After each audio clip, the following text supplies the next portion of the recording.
Hi everyone, I'm Fazla Hamim from Speeching, and today I'm going to share with you and talk to you about what to expect at your child's first speech and language therapy assessment. So, I have got many new parents who come to me and say, okay, now we are supposed to do the assessment, so what should I expect? What will be covered in the assessment? What should I do next?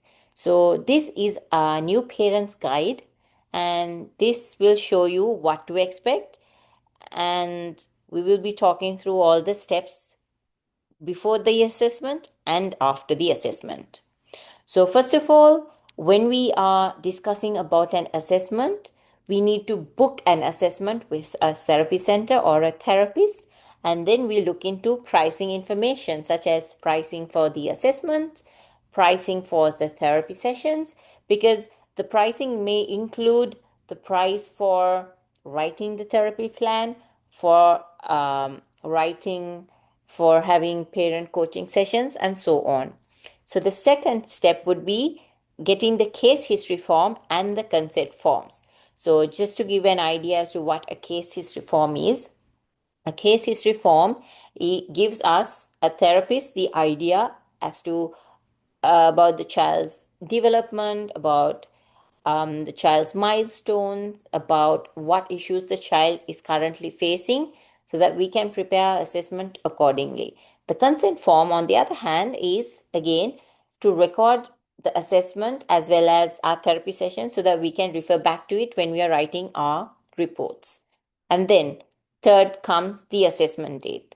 So, when it comes to the assessment date, I am covering a bit of what to expect on assessments, but the thing is, there are different types of assessment depending on the child's needs. So if it's a speech delay, we will be using a different type of assessment. Whereas if it's a speech delay in the early intervention, it will be a different type of assessment. So it's too much for me to cover within this session, but I'll just talk briefly about what to expect. And then after that, we will talk about what to do next after your assessment date. So, as I mentioned, step one would be booking and pricing information. So, once you book a consultation, we will send you a breakdown of fees for assessment. Again, as I mentioned, this assessment might include the parent coaching session, the therapy plan, and also details about how much about the number of sessions that's required for the child. So, apart from that, there will be details included regarding the consultation, the payment options, and also the cancellation policies will be shared within this form. Step 2 comes the case history form. So, as I mentioned before, what is a case history form? It helps us understand your child's development, milestones, and concerns. And for example, few things that will be covered in this case history form would be initially the parent contact details, child's early development, child's early communication, child's early milestones such as the number of months the child um, started sitting up, the month the child started crawling, walking, so on, which will give us an idea as to if the child is having a speech delay, or if the child is having just a motor delay, or if the child is having a global developmental delay. Also, we look at the number of words the child has in the vocabulary, such as if it's below 50, below, above 50, above 100, and we compare it with the age to see if the child is having a delay in speech. And also, we also look at the language spoken at home to see if the child is bilingual. So, according to that, we will be providing our therapist to help support with the bilingualism. And apart from that, we have speech sound issues. So initially, the first assessment would be the child's to see if the child has a developmental delay, and second assessment will be where we check the child's articulation. So all these details, these forms will be sent before the appointment, which will give the therapist an idea as to what assessment to prepare, what items to how to approach the child. So, but if this is an online consultation, these items will be sent before. However, if it's an in-person session, the forms will be filled at the therapist's office. So step 3 will be the consent form. Again, consent forms, we record these assessments and all of that so that we can refer back to it when we are writing our reports. So the main point, step 4 is the assessment date. So let's see. So if it's in person, the parent and the child is welcome in the therapy room. But if it's online, the therapist will request the parent to stay nearby to assist with the technical difficulties. So usually an assessment will run within 30 minutes to 1 hour. But again, this depends on the child's age, the concern presented, such as if the child has a speech delay or a language delay, or if it's fluency disorder. So I will just give you a brief summary of what the assessment would look like. So again, the assessment will look like it's tailored to each child. So this is why the case history form is important. It is important that you fill in the case history form prior to the assessment. Then that will give the therapist an idea as to what kind of assessment to use for your child. And depending on the child's age, it might either be a play-based task, or if it might be a standardized test. And also we will be observing the child throughout the whole session, and also we will be getting the parents' input from the case history form, and we'll be discussing about the consent after the session.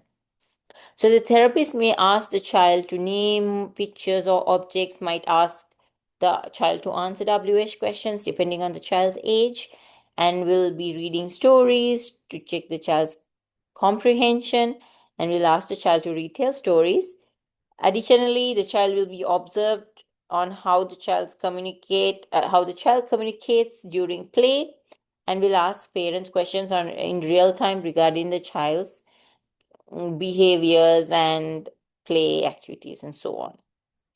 So after the assessment will be the second meeting, where the therapist will share the results of the assessment, will provide a written summary or report, and will create an individualized therapy plan. So what happens here is the therapist will take one whole session to explain to the parents as to what to expect, what happened at the assessment, to break down all the points that we did there, and we'll also give a plan out to the parents, and will that will include the number of sessions to attend and what the parents need to do next. So this plan and this specific meeting with the therapist is an important step before you start your therapy sessions. So when it comes to starting therapy, so you can choose the therapy schedule based on the therapist's recommendations, depending if it's 1 session or 2 sessions per week. And again, the child's needs, if it's a speech delay, language, or if it's a fluency disorder, and your family's availability, definitely. So the progress is reviewed regularly, maybe every 8 sessions, or maybe once a month, or maybe quarterly, depending on the child's needs. And then we also add in parent coaching sessions to help the parents be part of this whole program. So as I mentioned before, the whole goal of us trying to explain about the assessment, about the therapy goals and the therapy plan, is to support your child's development and also empower the parents with tools and knowledge by working together as a team for your child's growth. So this is why we need to work together as a team. And as I shared with you, the assessment is an important part before we start therapy. Whatever the child's delay or issue is, we have to do our assessments first, and our assessments need to be very thorough. But again, before our assessment, we need that case history form to identify what is wrong, to support and to find the best assessment that's available to support your child's need. And once the assessment is done, the next step would be for us to develop our therapy plan, which will take a week or so because, therapists needs to go through a lot of things before we simply come up with a plan. And then we will be discussing about the number of sessions and so on. So that's all I have for you for today. So if you have any questions, please comment on the video below, or you can send me an email or send me a DM on Speeching on Instagram, and I will be happy to help. Thank you.